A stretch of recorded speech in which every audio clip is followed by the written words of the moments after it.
Hi, my name is Alan from Alan We Property. Welcome back to my YouTube channel. In my earlier video, I talked about are HDB owners priced out of the HDB market. In today's video, I will talk about are condo owners priced out of the landed market. If you can still recall when I was doing the earlier video on HDB owners buying private properties, I realized that landed prices have shot up significantly over the years. This only sparked my curiosity to look into landed prices in detail, as if it is my wildest dream to own a landed property in the East. After all, my late Akong used to own a landed along Jalan Nipah, which is off Budok Road. This is a single-story house with a raised basement due to flooding in the older days. Before we get started, appreciate it if you can give the thumbs up to this video. This is because I believe the landed data that I'm going to share has never been disclosed in such fine details before. You are definitely in for the treat. Without further ado, let's head straight to the discussion. For the start, I'll be studying the landed properties in the various districts in Singapore. There are a total of 27 districts. I'll be comparing their average price from 2013 to 2023.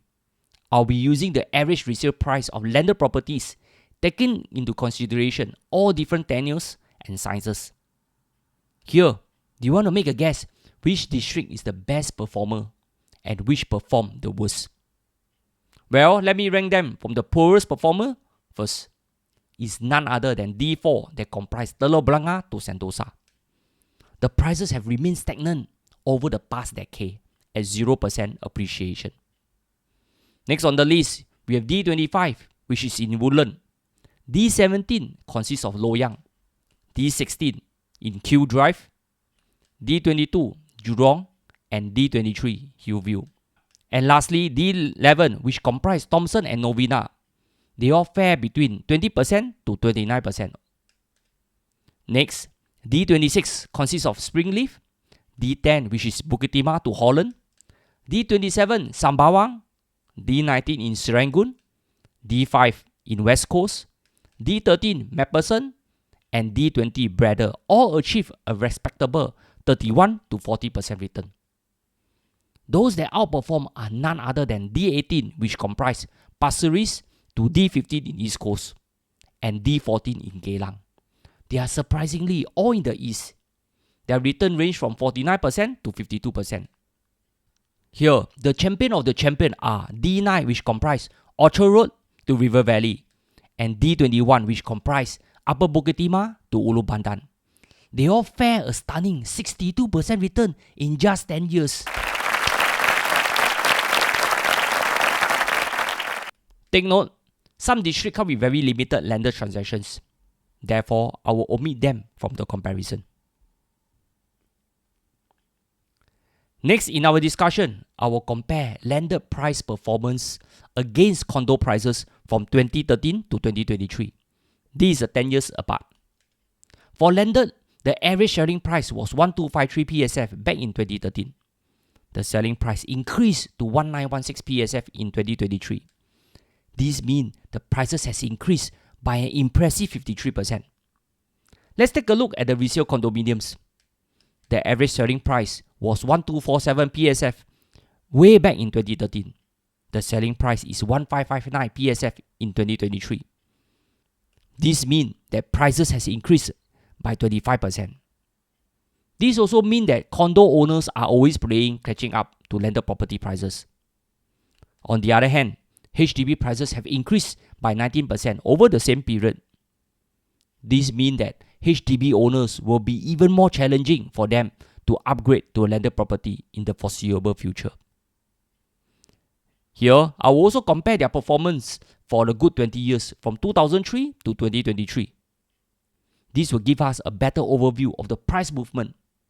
Landed price have gained a stunning 366%. Condo, on the other hand, has increased 213%, and HDB has made 150% appreciation over the same period. This only shows that landed prices have outperformed all other asset class by a clear margin. That is why I always say, if you can buy landed, just buy. You wouldn't go wrong in Singapore. Next, I will compare the landed property performance between their tenure. We always hear this. If you buy landed, must only buy freehold. 99 years landed, better don't buy because they will depreciate in value. Here, how true are these statements? Well, for today, after watching this video, I will clear this mystery once and for all. I break down the data into 3 segments.